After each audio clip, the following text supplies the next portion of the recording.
ایک بھائی پوچھتے ہیں کہ کیا صلاۃ التسبیح پڑھی جا سکتی ہے اور اس کا طریقہ کیا ہوگا؟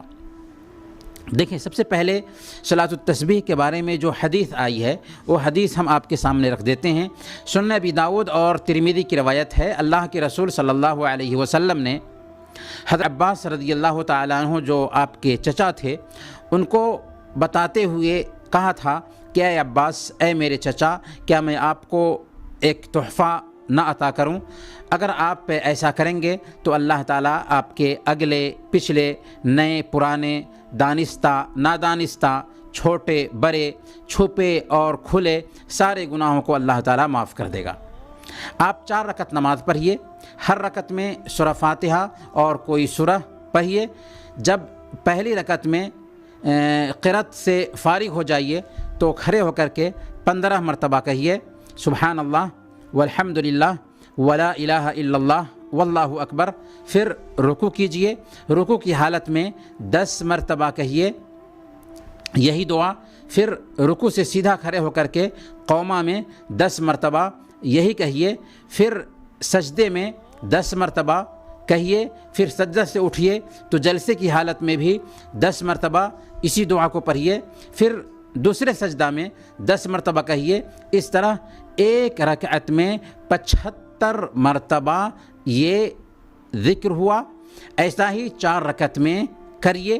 اگر ہو سکے تو ہر دن یہ پڑھ سکیں تو پڑھ لیجئے، اگر نہ ہو سکے تو ہر جمعہ 1 مرتبہ پڑھ لیجئے، اگر نہ ہو سکے تو ہر مہینہ میں 1 مرتبہ پڑھ لیجئے، اگر نہ ہو سکے تو سال میں 1 مرتبہ پڑھ لیجئے، اگر نہ ہو سکے تو زندگی میں 1 مرتبہ ضرور پڑھ لیجئے۔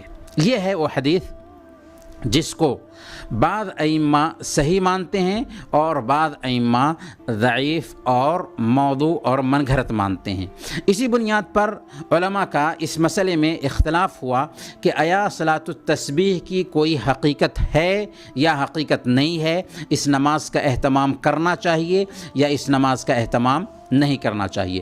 تو شیخ الاسلام ابن تیمیہ رحمۃ اللہ علیہ نے مجموع الفتاویٰ میں اس حوالے سے لکھا ہے کہ صلاۃ التسبیح کے بارے میں ابو داؤد اور ترمذی نے حدیث روایت کیا ہے، اس کے باوجود ائمہ اربعہ میں سے کوئی بھی اس کے قائل نہیں ہے، بلکہ امام احمد نے اس حدیث کی تضعیف کی ہے۔ شیخ الاسلام ابن تیمیہ آگے لکھتے ہیں کہ ومن تدبر الاصول علم انہ موضوع، کہ جو کوئی شریعت کے اصول پر غور کرے گا اسے پتہ چل جائے گا کہ صلاۃ التسبیح کی یہ جو حدیث ہے یہ حدیث من گھڑت ہے، موضوع ہے، بناوٹی ہے۔ بلکہ امام ابن جوزی رحمۃ اللہ علیہ نے بھی اس حدیث کو اپنی کتاب الموضوعات میں ذکر کیا ہے۔ پھر اس نماز کی کیفیت بھی عام نمازوں سے بالکل الگ ہے۔ اس ناحیہ سے یہ نماز مشہور ہونی چاہیے تھی لیکن ایسا نہ ہو سکا۔ پھر کوئی ایسی عبادت نہیں ہے جس میں اس انداز سے اختیار دیا گیا ہو کہ اگر آپ سے ہو سکتا ہے تو ہر دن پڑھیے یا ہر ہفتہ پڑھیے یا ہر مہینہ پڑھیے یا سال میں 1 مرتبہ پڑھیے یا زندگی میں کم سے کم 1 مرتبہ بھی ضرور پڑھیے۔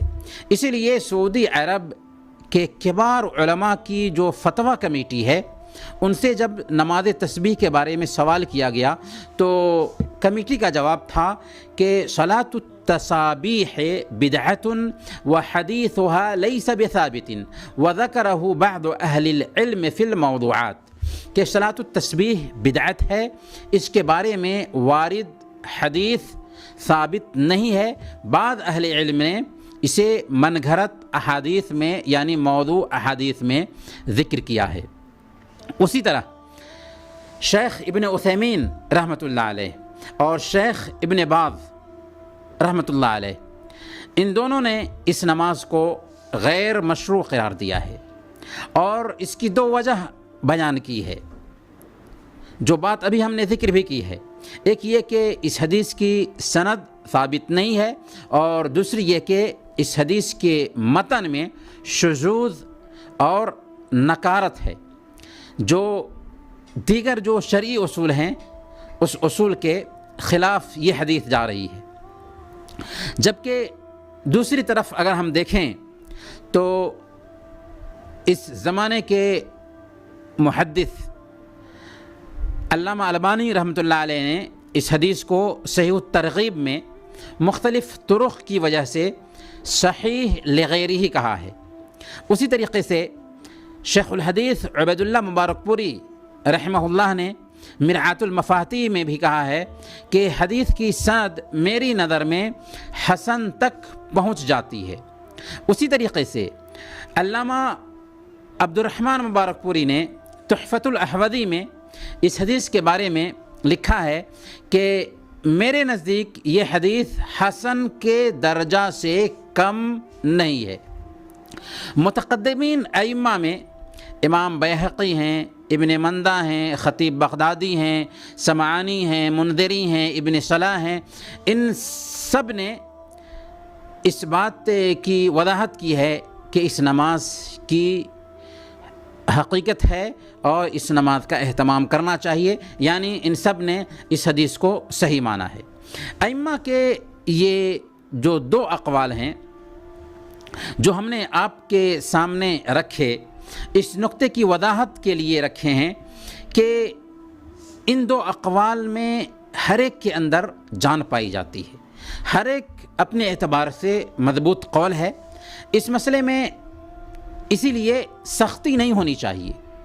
اگر کوئی آدمی صلاۃ التسبیح کا اہتمام کرتا ہے تو اس کے لیے گنجائش ضرور پائی جاتی ہے، البتہ اگر یہ نماز نہ پڑھی جائے تو میں یہ سمجھتا ہوں کہ بہتر ہے۔ کیوں؟ اس لیے کہ ایسی بہت ساری نفل نمازیں ہیں جو مستند ہیں، صحیح حدیث سے ثابت ہیں، ان نمازوں سے ہم غفلت برت رہے ہیں، اور ایسی نماز جس میں اختلاف ہے، جس میں شبہ پایا جاتا ہے، اس کے حوالے سے ہم بہت سنجیدہ بنیں تو یہ بہتر نہیں۔ ایسی نفلی نمازوں کا اہتمام کریں جو مستند ہیں، اور ایسی نمازوں سے پرہیز کریں جس میں اختلاف ہے یا شبہ ہے، لیکن اس کے باوجود بھی اگر کوئی آدمی پڑھتا ہے تو اس کے لیے گنجائش ضرور پائی جاتی ہے۔